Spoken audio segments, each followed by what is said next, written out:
세렌시아의 V마인드 중. 나는 나를 시급 얼마에 고용할 것인가. 임신했을 때도 일을 했고 아이를 낳고 나서 100일 만에 다시 일을 시작했다. 내가 일을 하게 되면 아이를 돌봐줄 사람이 필요했기에 온갖 수단을 다 동원했다. 아이가 태어나서 1년 정도는 엄마의 도움을 받았고 그 이후로는 어린이집에 가기 전까지 베이비시터를 고용해야만 했다. 워킹맘으로 사업과 투자와 육아를 병행하다 보니 습관적으로 양자택일을 해야 하는 경우가 많아졌다. 시간은 한정되어 있는데 그 시간에 무엇을 해야 하는지 우선순위를 정해야 했다.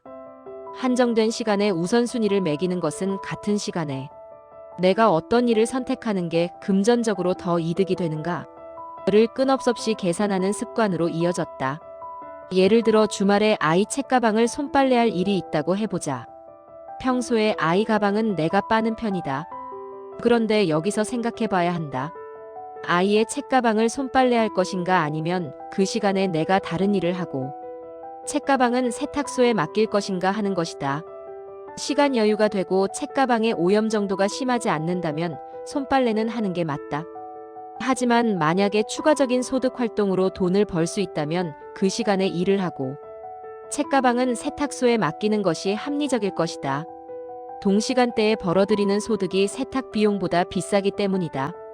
반대로 말하면 내가 그 시간에 일해서 버는 돈보다 세탁 비용이 비싸다면 바쁘더라도 내가 직접 하는 게 현명한 선택이다. 블로그에서 다양한 기업과 협업을 하여 글을 쓰는 일을 하고 있는데 되도록 일이 몰리지 않게 배분하는 편이다. 그러나 일을 하다 보면 특정한 날짜에 마감이 여러 건이 몰려서 하루 종일 그 일에 매달려야 하는 경우도 생긴다. 이럴 때도 선택의 순간이 온다. 평소에는 하루 세끼 모두 집밥을 하지만 피치 못할 상황에는 당연히 외식을 할 수밖에 없다. 집밥으로 아낄 수 있는 돈이나 외식 비용보다 내가 그 시간에 글을 써서 협업으로 벌어들이는 돈이 훨씬 크기 때문이다. 반대로 말하면 그 시간에 할 만한 소득 활동이 없다면 무조건 집밥을 선택한다. 그게 돈을 아끼고 더 모을 수 있는 길이기 때문이다.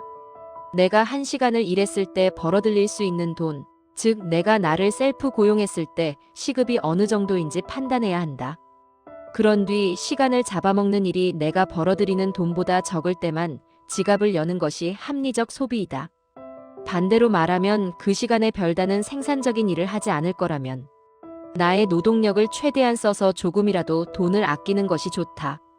엄마와 함께 사업을 할 때는 일주일에 한 번 가사도우미를 불렀다. 사업 초기였기에 친정 부모님도 우리 부부도 모두 사업장에 매달려야 했다. 가사도우미의 시급보다 우리가 그 시간에 사업해서 벌어들이는 돈이 높아서 청소할 시간에 사업에 전념했다. 그러나 엄마가 은퇴하시고 아이가 커서 육아에 쓰는 시간이 줄어든 지금은 가사도우미를 쓰지 않고 집안일은 스스로 하고 있다. 이전보다 시간 여유가 생겼는데 당연히 내가 직접 하는 게 돈을 아낄 수 있는 길이기 때문이다. 무조건적인 절약도 무조건적인 소비도 상황에 따라서는 손해일 수 있다.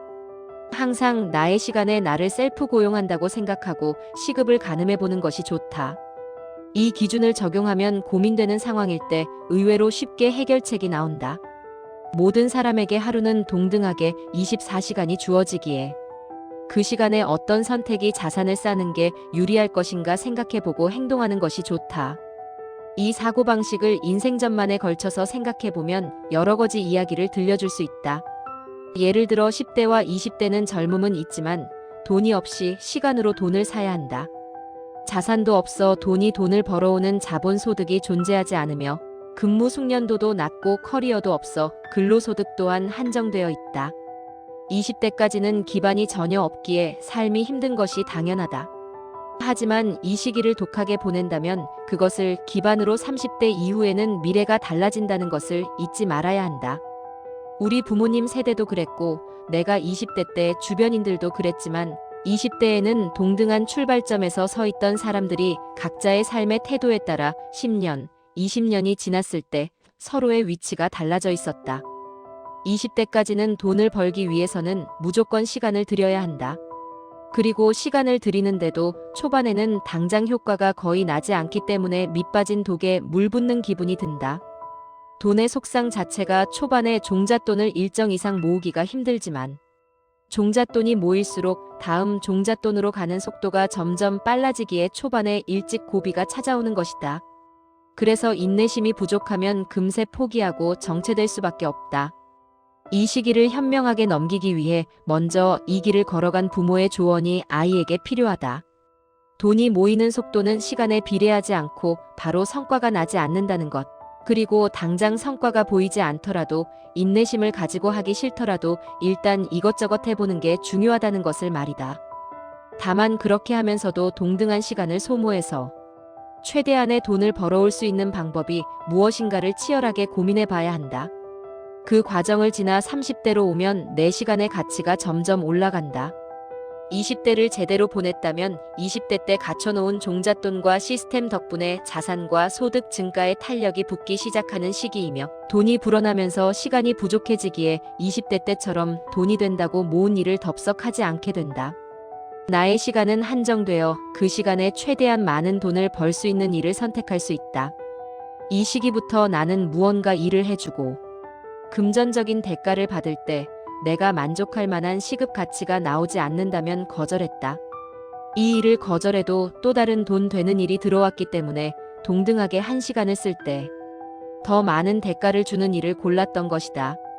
부모님을 보면 40대 이후에는 심리적 여유가 생기는 것 같다. 20대와 30대에 열심히 노력했다면 자산이 본격적으로 퀀텀 점프하는 시기이다. 당장 이 일을 하고 돈을 받지 않더라도 다른 돈벌이 수단에서 돈이 들어오기 때문에 더 좋은 선택지가 제공될 때까지 느긋하게 기다릴 수 있게 된다. 사업을 해본 사람들은 더 잘 알지만 이러한 심리적 여유는 업무상 태도에도 드러나서 다급한 사람에 비해 느긋한 사람이 사업에서 심리적 우위를 점한다. 그리고 이런 행동으로 장기적으로 벌어들이는 돈의 액수가 더 커지게 되고 스스로 책정하는 나의 시급도 올라간다. 전생애에 걸친 재테크라는 것은 결국 나의 몸값을 올리는 행위이다. 그게 직장으로만 한정하면 연봉이고 한 인간 전체를 보면 동일 시간에 더 많은 소득을 올릴 수 있는 가치를 지닌 사람이 되는 것이다. 그러나 이것은 단기간에 이루어지지 않으며 오랜 시간 준비가 필요하다. 문제는 이것을 20대, 30대일 때 스스로 깨닫기는 힘들다. 나 또한 부모님에게 배우지 않았다면 깨닫지 못했을 것이며 많이 혼란스럽고 방황했을 것 같다. 갖춰진 게 없기에 20대는 원래 힘들고 한 번쯤 넘어가야 하는 시기임을 알고 맞아하는 사람과 왜 힘든지 모르겠는데 다른 세대는 안 힘들어 보이니 그저 우리 세대는 망한 세대라며 회의적으로 생각하는 사람은 삶을 대하는 태도가 다를 것이다. 우리는 부모로서 아이에게 이런 부분을 가르쳐야 한다.